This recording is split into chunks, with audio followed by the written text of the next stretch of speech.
또다시 K9 자주포의 웅장한 포신이 폴란드 대지에 그 위용을 드러냈다. 폴란드에 도착한 K9 자주포 물량은 총 200문에 달하는 압도적인 화력으로 집결했다. 한국은 2022년 폴란드와 K9 자주포 211문을 2026년까지 인도하기로 계약했지만 올해 벌써 200문이 전달되는 경이로운 속도는 전 세계를 놀라게 하고 있다. 폴란드의 코시니아 카미시 국방장관은 지난 16일 벅차오르는 목소리로 이번 주에도 폴란드군을 위한 장비가 인도되었습니다. K9 자주포 2문이 제1기계화 사단과 토르네 로켓 포병 훈련센터에 전달되었습니다. 우리는 이미 200문이 넘는 K9 자주포를 보유하게 되었습니다. 추가 물량 역시 곧 순차적으로 우리 부대에 배치될 예정입니다. 라며 이 전략적 성과를 자랑스럽게 공표했다. 폴란드 국영 언론 라리오 역시 하나 에어로스페이스가 생산하는 K9 자주포는 폴란드 육군의 핵심 포병 체계 중 하나가 될 것이라 예상된다고 강조했다. 자주포는 단순한 포병 장비를 넘어선다. 이동 화력, 속사 및 재배치 능력, 그리고 후방 보급 및 네트워크화된 사격 통제 시스템이 완벽하게 결합될 때 현대전에서 핵심적인 역할을 수행하는 가스게임 체인저 파세로 불린다. 이 결정적인 전력을 한국으로부터 놀라울 만큼 빠르게 공급받은 폴란드는 지금 회심의 미소를 짓고 있다. 150mm 자주포 보유 현황을 살펴보면 유럽의 군사 강국이라 불리는 영국은 80대, 프랑스는 110대, 독일은 150대를 보유하는 데 그치고 있다. 그러나 폴란드는 한국에게서 불과 몇 년 만에 200대의 K9 자주포를 인도받았고 K9 자체를 기반으로 한 크랩, 자주포 104대까지 더해 300대가 넘는 압도적인 자주포 전력을 구축하게 되었다. 이로써 폴란드는 유럽에서 가장 큰 화력을 가진 중견 군사 강국으로 급부상하는 기적을 이뤄냈다. 폴란드뿐 아니라 K9 자주포 도입으로 전략적 효과를 톡톡히 본 나라는 에스토니아다. 작은 나라인 에스토니아는 K9 자주포 도입 후 큰 소리를 치며 국제적 위상을 높이고 있다. 에스토니아는 한국산 무기에 대해 신속한 납기, 탁월한 품질, 그리고 합리적인 가격 측면에서 극도의 만족감을 표명했다. 현재 24문의 K마군 자주포를 배치했으며 2026년까지 12문을 추가로 인도받을 예정이다. 최근 에스토니아의 페브크르 국방장관은 에스토니아 국방력이 최근 3년간 무려 4배가량 증가했다고 밝히며 매년 국방 분야에 더 많은 신규 자금을 투자하고 있음을 강조했다. 이처럼 K-타임을 선택했던 나라들이 승승장구하는 것과 달리 유럽산을 선택했던 유럽 국가들은 지금 하나같이 후회하며 애가 타는 상황에 놓여 있다. 덴마크는 2017년 5월에 프랑스 세자르 자주포 19문을 주문했으나 인도가 여러 차례 미뤄지더니 2020년 6월 결국 강제 중단 통보를 받았다. 연습적인 문제 발생과 코로나로 인한 부품 공급 및 생산 지연이 원인이었다. 세자르를 포기하고 이스라엘제 자주포를 도입하려다 이마저 취소한 덴마크는 현재 한국의 K9 자주포 도입을 진지하게 검토 중이다. 최근에는 체코가 프랑스산 세자르 자주포 도입을 추진하다가 예상치 못한 성능 미달과 기술적인 문제에 직면하면서 계약 취소를 검토하는 지경에 이르렀다. 체코는 2021년 노후 자주포 대체를 위해 프랑스산 세자르 차륜형 자주포 62문을 계약했지만 세자르는 40km 이상에서는 치명적인 낙탄 시간 계산 오류와 발사 간격 조절 문제를 노출했다는 치명적인 약점을 가지고 있었다. 체코는 K9 자주포 대신 프랑스산 자주포를 도입한 것에 대해 지금 뼈저린 후회를 하고 있다.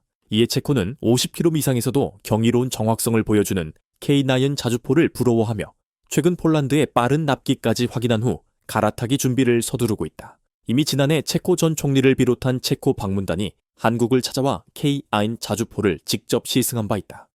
K9 자주포의 경쟁자이자 명품 자주포라 불리던 독일의 판저허비츠 2000 BZH 마천을 독일군이 2023년 5월 12문 주문했지만 포병 생산 라인이 멈춰선 탓에 재가동하는 데 시간이 걸려 3년이 지나도록 단 한 문도 받지 못했다. K9 자주포가 일주일에 2세대 이상을 맹렬하게 생산하고 있는 현실과 비교되는 처참한 생산력이다.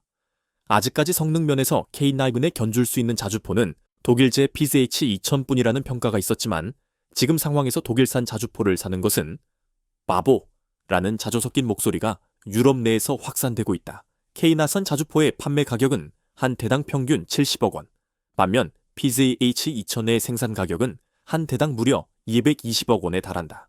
유지 보수 비용까지 고려하면 실제 운영에 드는 비용 차이는 훨씬 더 크게 벌어진다. 방산업계에서는 PZA G1000 한 대 값으로 K9 2대의 포탄까지 살 수 있다는 냉정한 이야기가 나올 정도다. 유럽에서는 독일제 자주포는 구조가 너무 복잡해 수리하기 어렵다는 평가를 받는 반면 K9 자주포는 정비가 간편하게 설계되어 보수와 운용이 굉장히 수월하다는 극강의 장점을 지니고 있다. K9 자주포가 세계 1위 점유율을 가지는 비결은 바로 이처럼 비교할 수 없는 성능과 극강의 가성비에 있다. 이에 지금 K한량은 폴란드를 비롯하여 인도, 노르웨이, 에스토니아, 이집트, 핀란드, 호주 등에서 성공적으로 운용되고 있으며 최근 루마니아와 베트남도 K9 사용자 그룹에 새롭게 합류했다. K9을 사용해본 대부분의 국가들은 한국산 무기의 가공할 위력에 대해 높게 평가하며 다른 무기들의 도입까지 진지하게 검토하고 있다. 특히 K9 자주포에 만족한 에스토니아는 한국산 천무 다연장 로켓 시스템까지 도입을 추진 중이다. 지난 10월 에스토니아 국방장관이 한국을 찾아와 국방 방산 협력 강화 방안을 논의하며 천무 계약에 관한 양해각서에 서명했다. 한편 지난 17일에는 폴란드의 천무, 즉 호마르 K 시스템이 훈련을 위해 이동하는 모습이 포착되었다. 제1 포병여단의 장병들이 폴란드로 병력과 장비를 이동하기 시작했는데 이는 폴란드 육군에서 처음으로 호마르 K 시스템이 한국으로부터 인도된 것임을 의미한다. 호마르 K 천무는 최근 나토 훈련에서 빠질 수 없는 주요 무기로 자리매김하고 있다. 최근 대한민국 육군은 처음으로 천무의 해상 사격 훈련 영상을 공개했는데 일제히 하늘을 향해 불을 뿜으며 날아가는 로켓의 위력은 가히 엄청났다. 미사일이 정확히 목표 지점에 떨어지는 것을 본 한 네티즌은 명중률 지렸다. 이게 바로 킬체인이라고 감탄하기도 했다. 한국산 무기를 대규모로 계약했던 폴란드는 지금 유럽에서 가장 큰 군사 강국으로 급성장하며 유럽 국가들에게 한국산 무기의 자연스러운 홍보 효과를 내고 있다. 폴란드 군비청은 최근 임시 방편으로 급하게 도입했던 FA-50식 경공격기가 임무 완료율 87%로 유럽 나토에서 전체 1위를 차지했다고 발표하여 또 한 번 충격을 주었다. 폴란드 정비사들은 FA-50의 정비를 하면서 큰 감명을 받았는데 모듈식 엔진 덕분에 필요한 부품만 현장에서 바로 교체가 가능하여 정비 시간이 대폭 줄었기 때문이다. 미국의 엔진 주요 부품 수명과 비교하면 FA-50은 최대 7배가 더 오래 간다고 알려져 있다. 이로 인해 결함 평균 처리 시간이 2톤 3시간에 불과하며 이는 유럽 전투기 중 최저 수준이다. FA-50은 미그 29나 앱소 16보다도 뛰어난 효율성을 보이며 평균 77%인 유럽 나토 임무 완료율보다 10% 높은 87%를 기록해 낮은 결함률, 빠른 정비, 경제적 운영 비용이라는 놀라운 효율성을 입증하고 있다. 폴란드와 에스토니아 등 한국산 무기를 도입한 국가들이 유럽의 이를 홍보하는 가운데 더욱 놀라운 것은 한국의 군대들이 경쟁적으로 K 콘텐츠 한류를 등에 업고 대대적인 홍보에 나서고 있다는 점이다.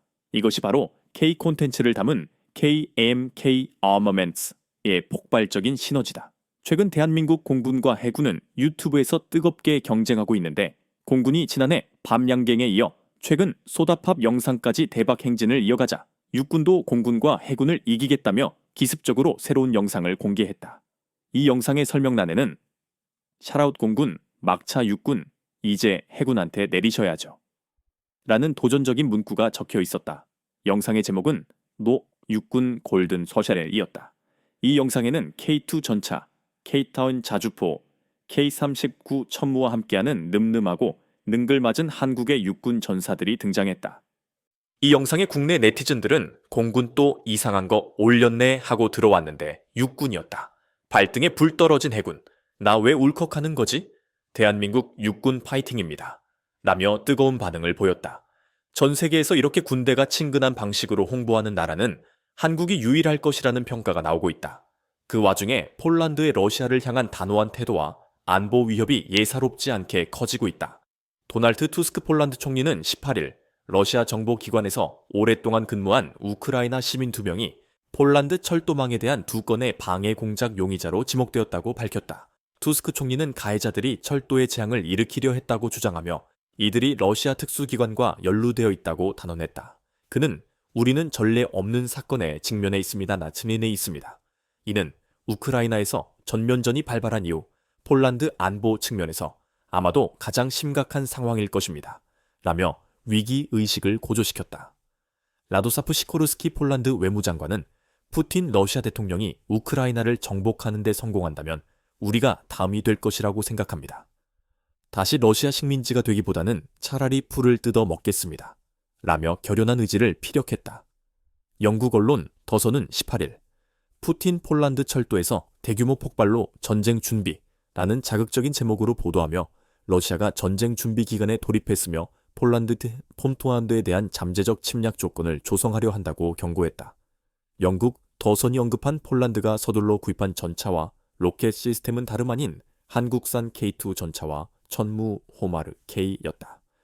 천무의 폴란드 버전인 호마르 K는 18일 30대가 폴란드에 추가로 인도되며 총 174대를 보유하게 되었다. 이로써 폴란드군은 이제 유럽에서 가장 강력한 로켓 포병 전력을 보유하게 되었다. 폴란드와 러시아 사이에 일촉즉발 전쟁 위험이 커지는 가운데 한국산 무기들은 가장 빠르게 전방에 배치되고 있으며 교육과 훈련의 강도가 더욱 세지고 있다.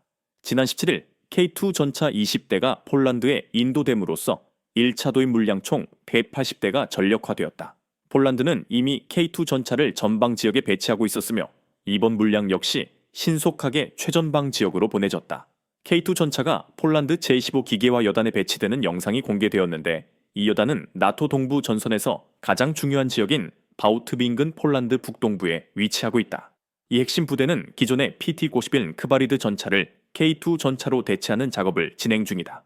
폴란드가 K2 전차를 야간에 배송하는 전술을 쓰는 이유는 수송의 용이성과 민간 노출 최소화도 있지만 결정적으로 러시아 정찰 위성의 감시를 회피하기 위해서라고 전해진다.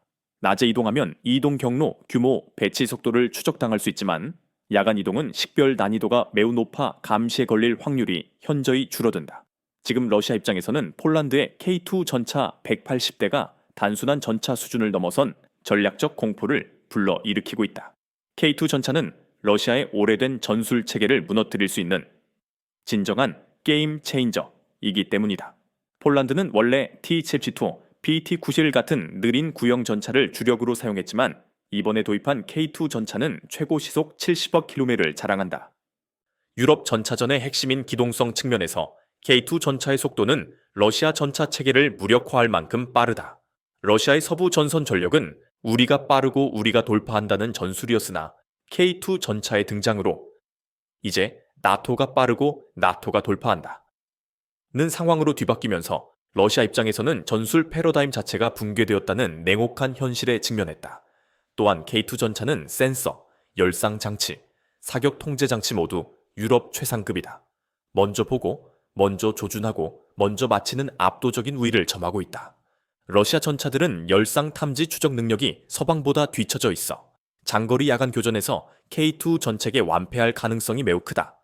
러시아 전차의 가장 유명한 문제는 승무원 바로 아래에 탄약이 있어 피격 시 포탑이 통째로 날아가 버리는 구조라는 점이다. 여기에 열상 성능 부족, 얇은 천장 장갑, 야간 장거리 전투 취약점까지 겹쳐 있다. K2 전차는 이 약점을 100% 활용하는 전차로 KSTA-2 상부 공격탄이 들어오면 러시아 전차는 K2 전차의 탑 어택에 속절없이 당하게 될 것이다. 결국 K2 전차가 나타나면 러시아산 전차는 도망가야 하는 극한의 상황에 몰릴 것이라는 섬뜩한 전망이 나온다. 폴란드 국방부 산하의 군사 전문 매체 포스카 보로인나는 사격장에서 K2 전차를 훈련하는 영상을 공개하며 이제 브라니에보의 검은 표범들은 각자 이름을 갖게 됐다 라는 제목을 달았다. 기갑 부대원들은 놀라운 성능의 K2 전차에 고유의 이름을 붙이면서 자부심을 가지고 훈련하며 하나의 가족이 되고 있다고 했다. K2 전차의 헌터 킬러 시스템은 전차장이 독립적으로 전장 관측과 동시에 무장을 인계받아 사격을 가할 수 있게 하는 전술적 비장의 무기다. 이는 기존의 PT-91 전차에서는 보수만이 관측과 사격을 담당했던 것과 비교하면 전술 운용의 혁명이라 할 수 있다. 당초 러시아는 우크라이나를 침공한 후에도 나토에 속해 있는 폴란드까지는 감히 건드리지 못할 것이라 장담했으며 폴란드가 급히 군사력을 강화시키는 것을 오버라고 평가절하했었다. 하지만 이제 러시아가 폴란드까지 테러를 감행하면서 위기의식이 최고조에 달하자 빠르게 도입해 실전 배치한 한국산 무기가 폴란드에게는 진정한 신의 한 수였음이 입증되고 있다. 러시아 입장에서 가장 골치 아픈 점은 폴란드가 단순한 방어 국가가 아니라 공격형 나토 기갑 국가로 변모했다는 사실이다. 러시아가 서방 전차보다 자신감을 가졌던 이유인 생산력에서조차 한국산 K2 전차의 생산 속도는 차원이 다르다. 한국은 이미 세계 최강급 생산 능력을 보유하고 있으며 폴란드 현지 생산 라인까지 구축 중이다. 이를 통해 폴란드는 이미 180대의 K2 전차를 전력화시켰고 앞으로 1000대 이상을 보유하겠다는 야심찬 계획을 가지고 있다. 러시아 입장에서는 소름짝 끼칠 만큼 무시무시한 전략이다. 무엇보다 러시아가 아끼는 칼리닝그라드를 향하는 보급로 전체가 K2 전차의 경이로운 기동성에 걸리게 되었다는 점이 러시아가 가장 두려워하는 지점이다. 최근 포스카트브로 인해서 폴란드그 여군이 K2 전차에 대해 증언하는 장면이 큰 주목을 받았는데 폴란드에서 여군은 단순한 지원 인력이 아니라 전투 병력으로서 상당한 비중을 차지하고 있다. 유럽의 많은 국가들이 러시아의 위협에 대비하려 하지만 병력이 부족하자 강력한 여군을 육성하여 나라를 지키려 하고 있다. K2 전차와 K4인 자주포는 조작이 간편하고 기동성이 우수하여 여군들에게 가장 인기 있는 핵심 기갑 전력이 되고 있다. 최근 폴란드 제1마수리 포병 여단에서 늠름한 폴란드 여군들이 K9 자주포 앞에서 찍은 한 장의 사진은 한국산 무기의 위상과 폴란드군의 결의를 상징적으로 보여주었다. 이처럼 전 세계를 뒤흔드는 K무기의 실전 배치 현장이 궁금하시다면 지금 바로 좋아요를 누르시고 댓글로 여러분의 생각을 공유해주세요. 저희 채널은 다음 이야기에서 더 생생하고 깊이 있는 KMG의 전설을 들고 돌아오겠습니다.